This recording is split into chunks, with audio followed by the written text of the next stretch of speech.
সিদ্ধ সত্যে শপথ করেছি যে আমি বাংলাদেশ ইলেকট্রোমেডিক্যাল ইঞ্জিনিয়ার অ্যাসোসিয়েশনের কেন্দ্রীয় নির্বাহী পরিষদের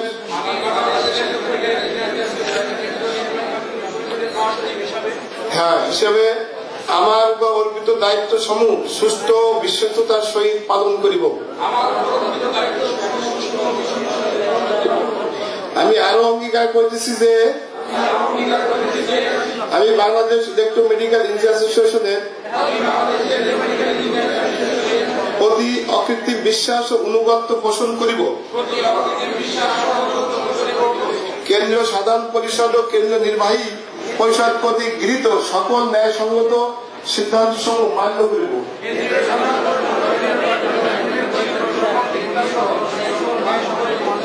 উক্ত সিদ্ধান্ত সমূহ বাস্তবায়িত করার জন্য সংশ্লিষ্ট হব। আমি আরো অঙ্গীকার করছি যে কোন প্রকার লোক ভীতি বা অনুরাগের বশবর্তী না হইয়া মানুষের সেবায় আত্মনিয়োগ করিব এবং সকলের প্রতি যথাবিহিত আচরণ করিব। সৃষ্টিকর্তা আমাদের সহায় হন। সভা প্রচারের আমি মোল্লা মোহাম্মদ আবুল হোসেন, ভারপ্রাপ্ত সাধারণ সম্পাদক বঙ্গবন্ধু কৌশল পরিষদ এবং ডিরেক্টর ইউডিসি ঢাকা। আপাতত সভা শেষ হলো। এখন